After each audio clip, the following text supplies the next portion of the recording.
નમસ્કાર વિદ્યાર્થી મિત્રો, હું રાકેશ ભાદાણી આપનું હાર્દિક સ્વાગત કરું છું. તમે નિહાળી રહ્યા છો DC machine and transformer subject.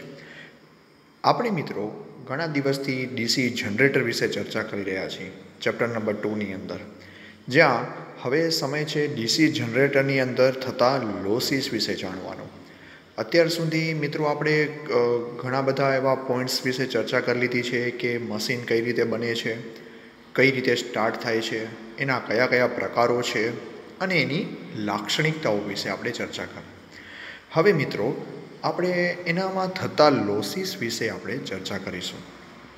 તો જે રીતે તમે સ્ક્રીન પર જોઈ શકો છો તેવી રીતે મુખ્યત્વે 3 પ્રકારના લોસીસ થાય છે, જેમાં કોપર લોસ, આયર્ન લોસ અને મિકેનિકલ લોસ. આમ 3 પ્રકારના લોસીસ થાય છે. એમાં કોપર લોસના મુખ્યત્વે 3 પ્રકારો છે: આર્મેચર, સિરીઝ અને shunt. Armature copper loss, series copper loss અને શન્ટ કોપર લોસ. હવે મિત્રો એના નામ ઉપરથી આપણે જોઈએ તો સૌથી પહેલાં શું છે? Copper loss. કોપર એટલે જે જગ્યાએ કોપરના મટીરિયલનો ઉપયોગ થતો હોય. તો આપણે મશીનમાં જાણીએ છીએ મિત્રો કે કોપરનો ઉપયોગ તો શું છે કે મોટરની વાઇન્ડિંગ કરવા માટે થાય છે. તો જે જગ્યાએ આવી વાઇન્ડિંગોનો ઉપયોગ થાય, એટલે કે એક ગૂંચળાનો ઉપયોગ થાય, એ બધી જગ્યાએ શું થશે મિત્રો? કોપર લોસ થશે. બરાબર છે. તો હવે જો પહેલાં જ વાત કરીએ તો આર્મેચરની વાઇન્ડિંગ હોય છે. આપણે મશીન જે ડ્રો કરતા તેમાં આર્મેચર બતાવતા ને આપણે, જે ફરતો ભાગ છે, તો તે આર્મેચરની અંદર કોપર લોસ થશે. પછી થશે સિરીઝ ફિલ્ડમાં, કારણ કે આપણે મશીનમાં જાણીએ છીએ કે શન્ટ અને સિરીઝ આવા બંને ફિલ્ડ હોય છે. તો શન્ટ ફિલ્ડ અને સિરીઝ ફિલ્ડ આ બંને ફિલ્ડમાં પણ લોસીસ થશે. તો કોપર લોસના પણ 3 પ્રકાર: armature copper loss, series field copper loss અને શન્ટ ફિલ્ડ કોપર લોસ. એના પછી બીજો પ્રકાર છે આયર્ન લોસ, આયરન લોસ. મિત્રો આયર્ન લોસને મેગ્નેટિક લોસ પણ કહેવામાં આવે છે. ખાસ ધ્યાન રાખજો, આયર્ન લોસને મેગ્નેટિક લોસ પણ કહેવામાં આવે છે. બરાબર, મેગ્નેટિક લોસ એટલે કે આયર્ન લોસ બરાબર મેગ્નેટિક લોસ. અને મેગ્નેટિક વાત આવીને એટલે કે મેગ્નેટિક લોસ, મેગ્નેટિઝમના કારણે હિસ્ટ્રેસિસ અને એડી કરંટ, આમ 2 પ્રકારના લોસીસ થશે. કયા કયા મિત્રો? હિસ્ટ્રેસિસ લોસ અને એડી કરંટ લોસ. પછી ત્રીજો પ્રકાર જે છે તે મિકેનિકલ લોસ છે. તો મિકેનિકલ લોસ એટલે કેવું કે મશીન ફરતું હોય ત્યારે એના મિકેનિકલ ભાગોના કારણે લોસ થાય. એટલે પહેલો આવશે ફ્રિક્શન લોસ, એટલે કે ઘર્ષણના કારણે થતો લોસ. ફ્રિક્શન ક્યાં થાય મિત્રો? શાફ્ટ જે ફરતી હોય તો એના જે એન્ડ ફિટિંગ હોય છે મશીનના, ત્યાં શું હોય? બેરિંગ લાગેલા હોય છે. તો એ બેરિંગની અંદર ઘર્ષણના કારણે ફ્રિક્શન લોસ એટલે કે ઘર્ષણ લોસ થાય છે. પછી છે વિન્ડેજ લોસ. મિત્રો વિન્ડેજ લોસ એટલે શું હોય છે કે જ્યારે કોઈ આ યોક છે અને એની વચ્ચે આર્મેચર ફરતું હોય, તો અહીંયા જે વચ્ચે હવા રહેલી છે બંને, એના કારણે આ ઉપરની સરફેસમાં ઘર્ષણ થાય છે. તો એ વિન્ડેજ લોસ છે મિત્રો. બરાબર છે. આમ આપણે મુખ્ય પ્રકારો જોઈ લીધા. જો તમને એક્ઝામની અંદર એવું પૂછવામાં આવે કે ફક્ત ડીસી જનરેટરની કે મોટરની, બરાબર, આ તો જનરેટર હોય કે મોટર હોય, લોસીસ તો સરખા જ થાય.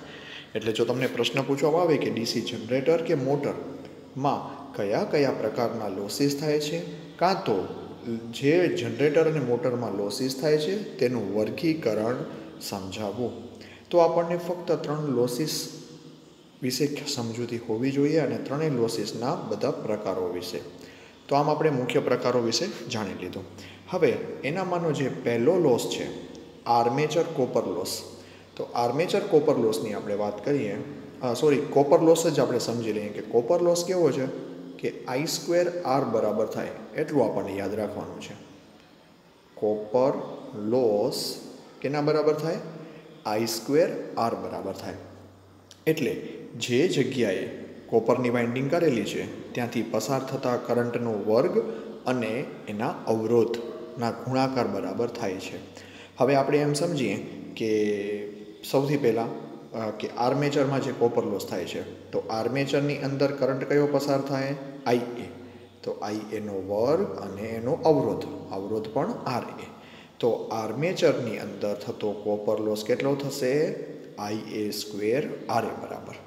હવે મિત્રો બીજો લોસ લઈ લઈએ આપણે, સિરીઝ ફિલ્ડનો કોપર લોસ. તો આપણે વાત કરી I²R તો બધી જગ્યાએ આવશે જ. હવે કરંટ, સિરીઝ ફિલ્ડમાં પસાર થતો કરંટ, રેઝિસ્ટન્સ, સિરીઝ ફિલ્ડનો રેઝિસ્ટન્સ. ત્રીજો મિત્રો શન્ટ ફિલ્ડનો કરંટ. સિમ્પલ જ છે, દર વખતે I²R શન્ટ ફિલ્ડમાંથી પસાર થતો કરંટ અને શન્ટ ફિલ્ડમાંથી પસાર થતો રેઝિસ્ટન્સ. તો આમ I²Rને જો ફક્ત આપણે યાદ રાખશું તો પણ આપણે લખી શકશું કે કોપર લોસ એટલે શું? I²R. હવે જે કરંટ જે જગ્યાએથી પસાર થાય છે તો એ કરંટ અને એનો રેઝિસ્ટન્સ ત્યાં લખવાનો છે. હવે બીજો જે મેઇન લોસ હતો આપણો આયરન લોસ. તો આયરન લોસમાં જ પહેલો એનો ભાગ હતો હિસ્ટ્રેસિસ લોસ. તો મિત્રો હિસ્ટ્રેસિસ લોસ જે છે તે આપણે તમને ખ્યાલ હોય તો પહેલાં આપણે BH કર્વ ડ્રો કરતા કે જ્યારે મેગ્નેટિક ફિલ્ડ મેગ્નેટિઝમના કારણે, મેગ્નેટાઇઝેશન પ્રોસેસના કારણે ગ્રાફ આવી રીતે જતો. આ જે ગ્રાફ હતો ને એ B વર્સિસ Hનો હતો.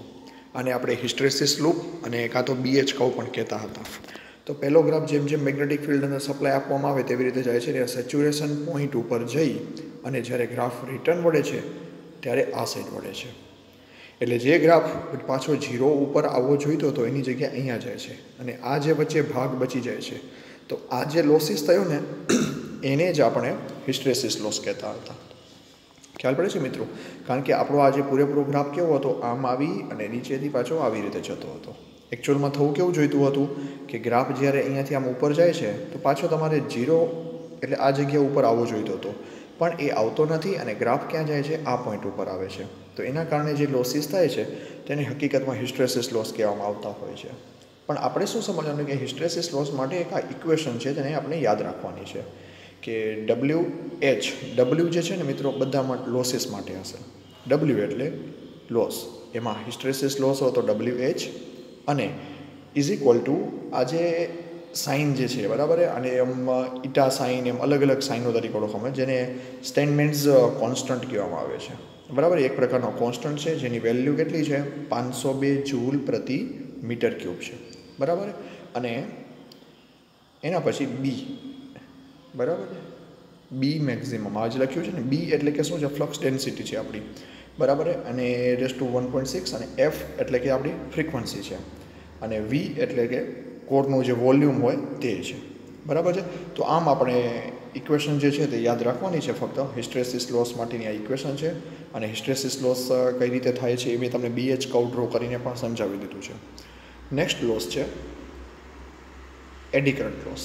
આ ઇન્ડિવિડ્યુઅલ પણ એક્ઝામમાં પૂછાતા હોય છે. એડી કરંટ લોસ સમજાવો કે હિસ્ટ્રેસિસ લોસ સમજાવો, તેમાં આકૃતિ દોરવીને એ બહુ જ જરૂરી છે મિત્રો. એડી કરંટ લોસ શું છે કે ધારો કે આપણી પાસે એક આ કંડક્ટર છે, સમજી લો એક કંડક્ટરનો બાર છે બરાબર. આ કંડક્ટરનો મતલબ એટલે આપણે જેમ કે એક વાયરનું ગૂંચળું હોય એનામાંનો આ એક કંડક્ટર છે જે આ જ કંડક્ટરને અહીંયા દોરેલો છે. તો કંડક્ટરની અંદર પણ શું હોય? એનો પોતાનો સર્ક્યુલેટિંગ કરંટ હોય છે કે જે એના આવી રીતે સરફેસમાં આવી રીતે રોટેટ થતું હોય.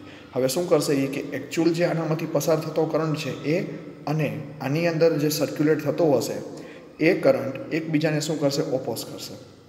તો આના કારણે જે એકચ્યુઅલ કરંટ છે ને એની કિંમતમાં ઘટાડો થાય છે. તો આ પ્રકારે જે લોસીસ થાય છે તેને એડી કરંટ લોસ કહેવામાં આવે છે. ફરીથી મિત્રો સમજાવી દઉં કે ધારો કે આપણો એક આ કંડક્ટર છે બરાબર. આવી રીતનું એક કંડક્ટર છે. કંડક્ટરની જે આ સરફેસ એટલે કે આપણે એની સમજી લો ક્રોસ સેક્શનલ એરિયા છે એનામાં કરંટ છે ને આવી રીતે આમ એની સરફેસમાં સર્ક્યુલેટ થતો હોય અને જ્યારે આપણો મેઇન કરંટ છે ને એ આવી રીતે જતો હોય તો એ એકબીજાને શું કરશે? ઓપોઝ કરશે અને લિમિટ કરશે. એટલે આ જે એકચ્યુઅલ કરંટ છે ને એની અંદર ઘટાડો જોવા મળશે આપણને બરાબર છે. તો આ પ્રકારનો જે લોસ થાય છે તેને એડી કરંટ લોસ કહેવામાં આવે છે અને એની જે ઇક્વેશન છે તે આ છે. લોસ માટે W અને E એટલે કે એડી કરંટ અને K જે છે એ એનો અચળાંક છે. K અચળાંક છે. B જે છે તે ફ્લક્સ ડેન્સિટી છે. ફ્લક્સ ડેન્સિટી મિત્રો જાણો છો B ઇઝ ઇક્વલ ટુ આપણે phi/A એ એની ફ્લક્સ ડેન્સિટી છે. B² F² T² અને V. F એટલે ફ્રીક્વન્સી, T એટલે કે જે લેમિનેશન કરેલું છે એની થિકનેસ છે બરાબર. લેમિનેશન કરવું એટલે આપણે તમે ધારો કે ટ્રાન્સફોર્મરનો એક કોર હતો, આમ બીજો કોર હોય તો આ બંને કોરને એકબીજાથી સેપરેટ કરવા માટે લેમિનેટેડ કરેલા હોય છે. તેને લેમિનેશનનો થિકનેસ છે, વી એટલે કોરનું વોલ્યુમ છે. તો આ ફક્ત એક ઇક્વેશન યાદ રાખવાની છે તમારે અને એડી કરંટને સમજવાનું છે. ત્રીજો અને લાસ્ટ મિકેનિકલ લોસ. એમાંનો પેલો ફ્રિક્શન લોસ મેં તમને જેવી રીતે વાત કરી બેરિંગમાં, બરાબર. બેરિંગની અંદર જે લોસ થાય તે કમ્યુટેટર છે અને બ્રશ છે. કારણ કે આર્મેચર હોય તો એના ઉપર બ્રશ લાગેલા છે, તો બ્રશમાં શું થશે, ફ્રિક્શનના કારણે કમ્યુટેટર સાથે ઘર્ષણ થશે. તો એ ઘર્ષણના કારણે અને આ જે શાફ્ટ જે એન્ડ ફિટિંગ ઉપર થઈ રહી છે ત્યાં વચ્ચે આપણું બેરિંગ હશે તો એ બેરિંગમાં લોસ થશે. તો એ ઘર્ષણ માટે એટલે કે ફ્રિક્શનમાં થતો લોસ છે. પછી જે વિન્ડેજ લોસ છે મેં તમને પહેલાં પણ વાત કરી કે આર્મેચરની ફરતે જે હવા રહેલી છે તે પણ શું કરશે, આર્મેચરને ફરવા માટે એક અવરોધ ઉત્પન્ન કરશે. અહીંયા જે હવા રહેલી છે તે આર્મેચરને ફરવા માટે એક અવરોધ ઉત્પન્ન કરશે. તો આ જે અવરોધના કારણે શું થશે, આર્મેચરની ફરવાની જે ગતિ છે એમાં થોડો ઘણો અવરોધ આવે છે. એના કારણે જે લોસ થાય છે તેને વિન્ડેજ લોસ કહેવામાં આવે છે. પછી મિત્રો ટૂંકમાં જો એની આગળ ડિસ્ક્રિપ્શન લઈએ તો સ્ટ્રે લોસીસ એક અલગ પ્રકારનો લોસ છે કે સ્ટ્રે લોસ.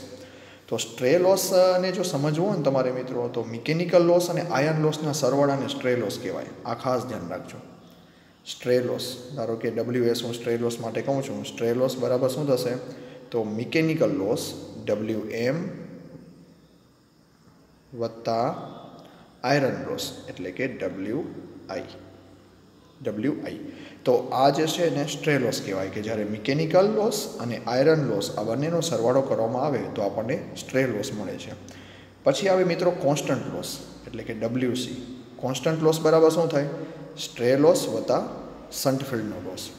હવે આવું શું કામ ખબર છે, કોન્સ્ટન્ટ લોસ કે આનામાં ચેન્જીસ ના આવતા હોય. એટલે હવે ધારો કે સ્ટ્રે લોસની વાત કરીએ તો સ્ટ્રે લોસ એટલે આપણે સમજીએ છીએ કે સ્ટ્રે લોસ એટલે શું, તો મિકેનિકલ લોસ અને આયરન લોસ આ બંને ક્યારેય ચેન્જ નથી થતા મિત્રો. કોઈ મશીન ફરતું હોય ને તો એનામાં આ બંનેમાં ચેન્જીસ ના આવે. એટલે કે કરંટ સાથે આની કોઈ રિલેશનશીપ જ નથી. કરંટમાં વધઘટ થશે તો મિકેનિકલ લોસ કે આયરન લોસમાં કોઈ પ્રકારનો ફરક આવશે નહીં. અને શન્ટ ફિલ્ડ કરંટ છે ને એ શન્ટ ફિલ્ડ કરંટ પણ હંમેશા અચળ હોય છે.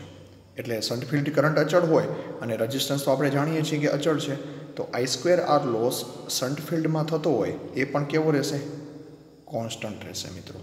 તો ખાસ ધ્યાન રાખજો મિત્રો કે મશીનની અંદર થતા લોસીસમાં કોન્સ્ટન્ટ લોસ તો સ્ટ્રે લોસ છે એ કોન્સ્ટન્ટ છે અને શન્ટ ફિલ્ડની અંદર થતો લોસ કોન્સ્ટન્ટ છે. હવે બાકી કયો રહ્યો મિત્રો, એક જ લોસ રહ્યો, આર્મેચર લોસ. તો એક આર્મેચર કોપર લોસ જે છે તે કોન્સ્ટન્ટ લોસ નથી ખાલી, બાકી બધા લોસીસ કેવા થશે, કોન્સ્ટન્ટ લોસ થાય. એટલે જ જો ટોટલ લોસની આપણે વાત કરીએ તો ટોટલ લોસ બરાબર કોન્સ્ટન્ટ લોસ. એટલે કે કોન્સ્ટન્ટ લોસની અસર તો આ બધા લોસ આવી ગયા, કારણ કે શન્ટ ફિલ્ડ લોસ આવી ગયો, સ્ટ્રે લોસ હતો તો સ્ટ્રે લોસમાં મિકેનિકલ ને આયરન લોસ પણ આવી ગયા, અને બાકી રહ્યો ફક્ત આર્મેચર કોપર લોસ જે વેરિયેબલ છે. એટલે ટોટલ લોસની જો વાત કરીએ તો ટોટલ લોસ બરાબર આર્મેચર કોપર લોસ વત્તા કોન્સ્ટન્ટ લોસ થાય. તો આમ આપણે કુલ બધા લોસીસ વિશે અત્યારે આપણે સમજૂતી લઈ લીધી છે. મિત્રો હજી પણ તમને જો ખ્યાલ ના પડ્યો હોય તો ફરીથી વિડીયોને નિહાળજો, તમને બધા લોસીસ વિશે ખ્યાલ પડી જશે અને સમજવાનો પ્રયત્ન કરજો. અને એક્ઝામ પોઈન્ટ ઓફ વ્યૂ પણ બહુ જ અગત્યનો પ્રશ્ન છે, એટલા માટે હું તમને આ વારંવાર કહું છું. અને ફરી મળીશું મિત્રો, આને જ આપણે આગળ વધારીશું અને લોસીસ સમજ્યા પછી આપણે મશીનની ઇફિશિયન્સી વિશે ખ્યાલ લઈશું. એટલે આવતા લેક્ચરમાં આપણે મશીનની ઇફિશિયન્સી વિશે ચર્ચા કરીશું. ધન્યવાદ મિત્રો.